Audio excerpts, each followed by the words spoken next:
So you started a business for freedom. Now it's starting to feel a little bit more like a trap. You're probably working harder than ever, and absolutely everything depends on you.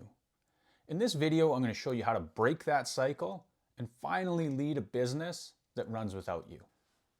The fact that you're watching this video tells me two main things about you.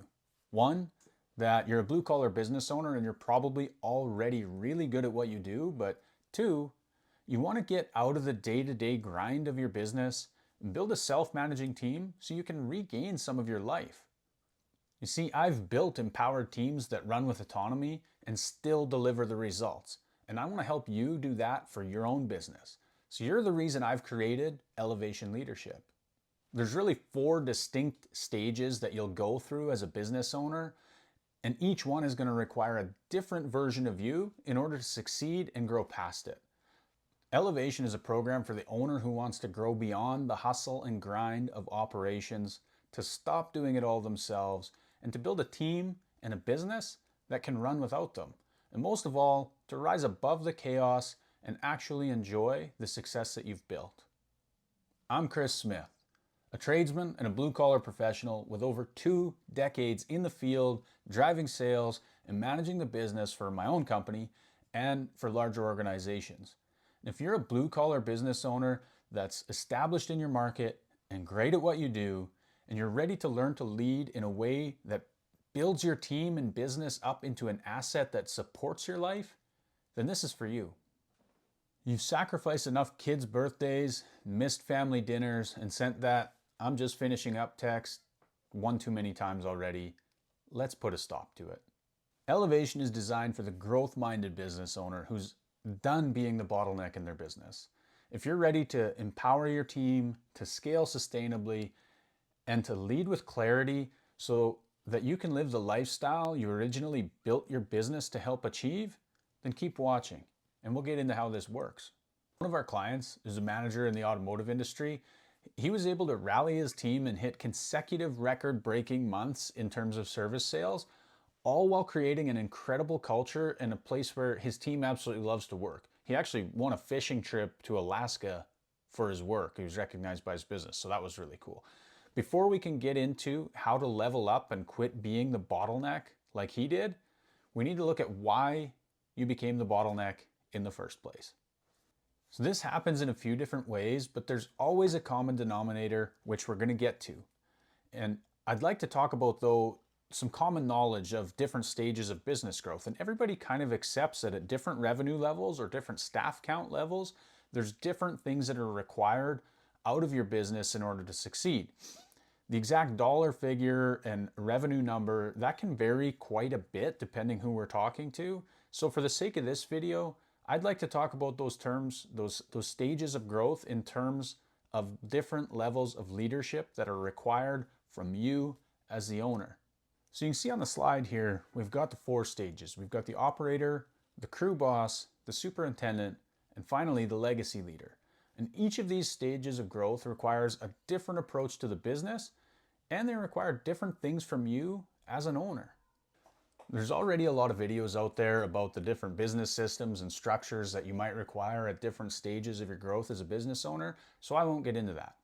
But just as there's different systems and structures that are required, there's different levels of leadership that are required at each stage as well. And because leadership is an intangible, very nuanced skill, having misalignment with the level of leadership growth that you're at compared to the level of business system that you're trying to implement can cause a lot of frustration and constraint in your growth. So this can cause a lot of frustration, and you won't really be able to see why it's happening because leadership is kind of an intangible quality if we let it be. And that's how you unwittingly end up becoming the bottleneck to your own business growth, is a misalignment in these two things. So these bottlenecks, they can occur at any stage of growth or really at any role in the business. Like, one of the mechanics that I've coached was really surprised to find out how much leadership is its own skill that needed to be learned. He'd been a technical person, so he understood that he had technical prowess in an area, But he didn't understand leadership when he got into that role until he worked with us. And once he did, he realized that focusing on leadership was allowing him to level up his career. And he ended up into a supervisory role and then leveling up again into a management role in another business unit in the company. Okay, so let's talk about each stage and how that might look for you. We're going to start out with the operator stage because that's the first rung on this leadership ladder that we're talking about. So how many times have you done a task yourself because of the idea that no one can do it as good as you, or if you need it done right, you got to do it yourself, even though you've got somebody on your team that's ultimately responsible for that work? Or maybe you resist bringing on another revenue generating role into your business because you see it as an expense rather than an investment, and you don't feel that you're going to get back in return what you pour into that person. So you continue just doing the work yourself. And these types of thought processes are really common in this operator stage. And the shift required in your leadership at this level is a shift towards self-leadership and getting over this doer identity that you have. It could be a really difficult transition because quite honestly, it's the biggest shift in identity for most blue-collar owners. You see, most blue-collar owners were a tradesman, they were an equipment operator, they were a skilled role working somewhere else before they started their business. And you're really great at the skilled work you do, so naturally you decided to go start your own business, and it made it easy to get the business rolling because you produce a great product. And that's good for a little while until you start to hit saturation and you can't do it all anymore and you have to start hiring people, and then the tables start to turn. Every hire you bring on ends up being more work for you. You end up double checking their work, going around fixing their mistakes, chasing them around, trying to get them to show up for their shift, maybe at all. And not only that, now you're doing the admin work after dark, just trying to keep this thing alive. You're probably the only one who really understands how close this all is to falling apart. And of course, this all has a limit. You're one person. You're the first one in and you're the last one out. And there's only so many hours in a day. You're probably working most of them. And so applying the principles of self-leadership here, we need to start to shift your identity from that of a doer to that of a manager. And a manager needs systems, they need SOPs, they need a template or standards for your team to work within. And that doesn't always mean that it's a template or an SOP for the technical work and that's what you need to hand off. The template and the SOP could be the business in the back end that can be operated by an administrator that you could hire that would then allow you to go out and continue to duplicate that skilled work that's been producing such great results for you already. But regardless of the system or the structure that you choose, a new version of you needs to be developed in order to lead that system effectively. Shifting out of this identity and leveling up, it's like a rocket taking off. It's that old analogy that it requires so much effort to initiate because there's such strong forces trying to hold you where you are, like gravity fighting against that rocket's acceleration. Your entire life, you've been a worker. And it's going to take some help and some guidance to truly shift out of that doer mentality and into that of a true leader. If you're ready to get out of this phase and start leading the business that you want for your life, then click the link in the description, book your free call, and we'll build a roadmap together to help get you out of the grind. But stay tuned, there's a lot more on these next stages coming up. And stage 2 here, I call the crew boss stage. And at this stage, you're constantly bridging the gap between what you expect to happen and kind of how your team shows up and how the work gets done. So you've got systems and you've got people in place. You understand how everything's supposed to work, but you kind of end up feeling more like an adult babysitter than a business manager.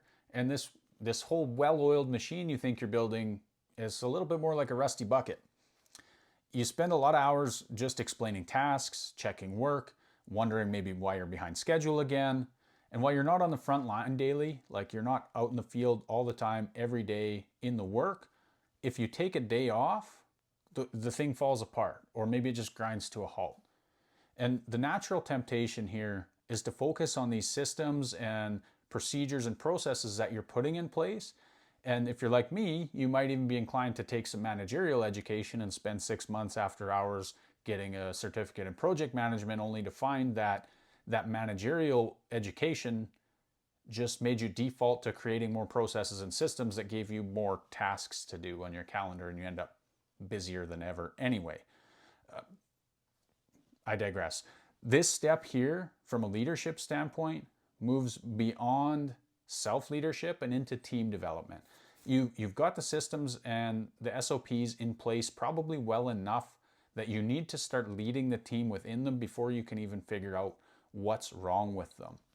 So you're teaching, you're coaching, you're really learning to empower your team so that you can delegate effectively and with the confidence that the work's going to get not only just done, but done to your standard.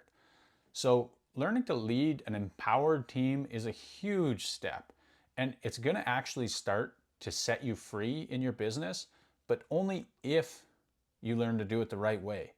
And once you've built a team that can execute, the game shifts again. And we get into this superintendent stage, stage 3. We're moving up the ladder here. It's pretty sweet. So as your team develops in the work execution, you're gaining ground on the freedom that you're looking for, but you're not out of the weeds just yet.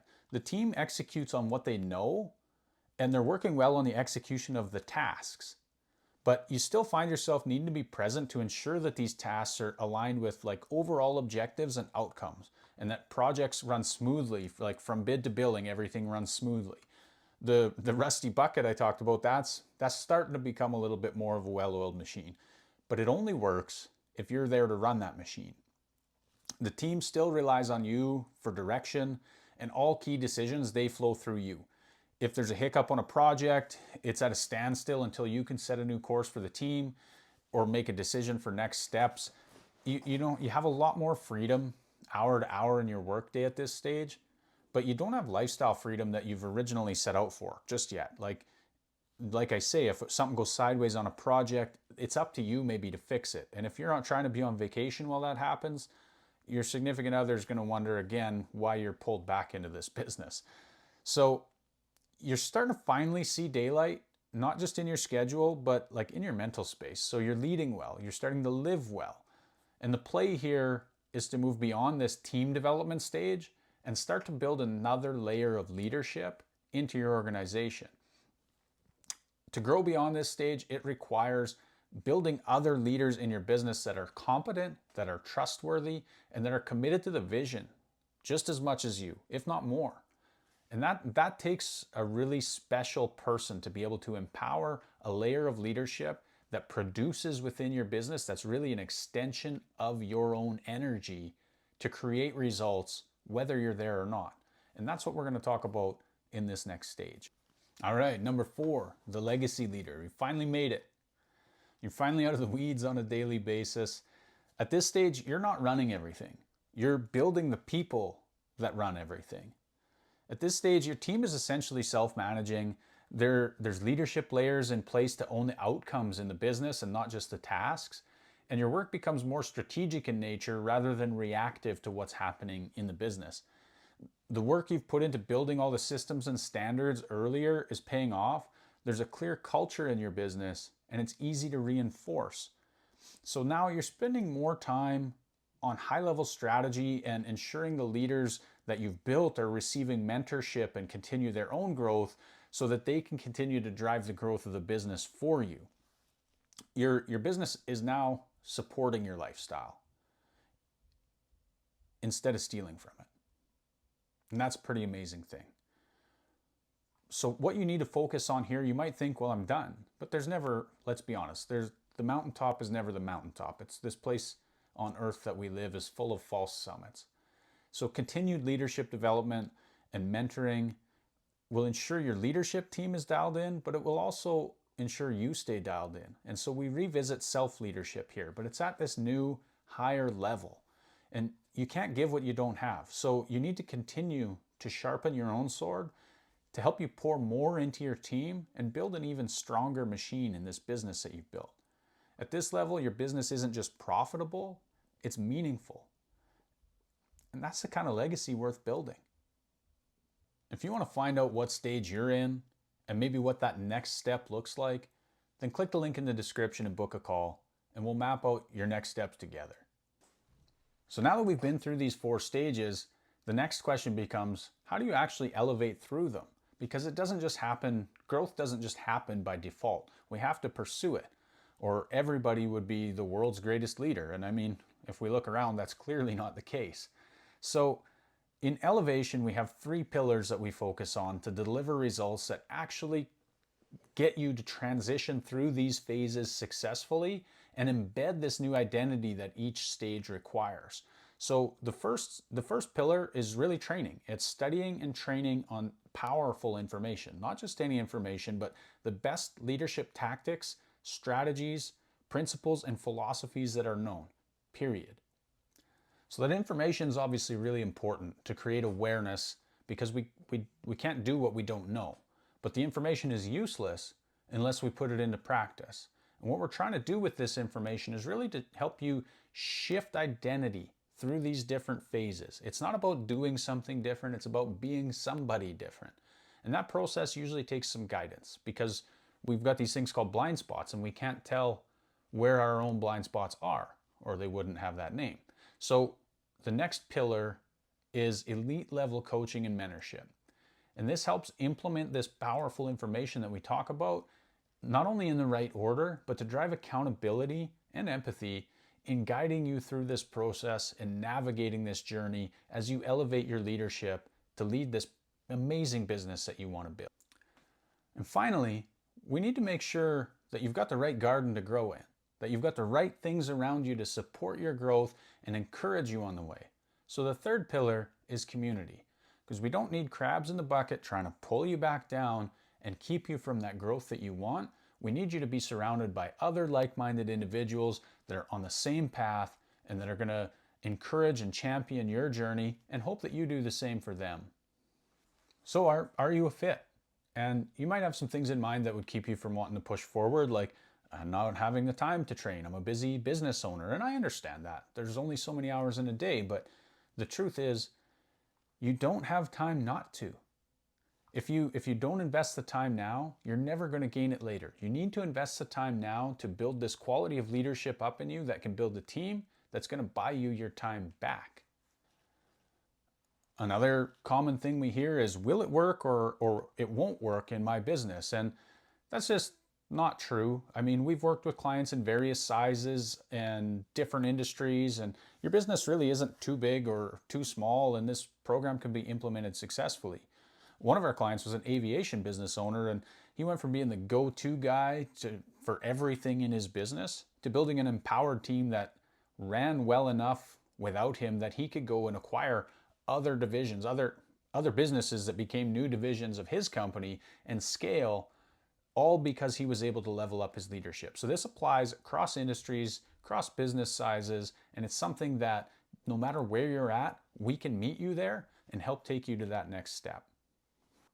So the reality is this: you know that your business and your life need you to elevate your level of leadership.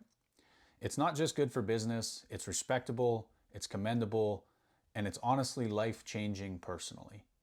So you can continue grinding and just swing the hammer harder and try and push through to that level of growth that you've been chasing. Or you can take the lead and take ownership for where your business is at and make the decision to start elevating your leadership past this phase where you're stuck now. You're probably more ready than you think, so book your free call and let us help you make a detailed action plan to escape the grind. You've already built the machine, now it's time to stop being the engine. Talk soon.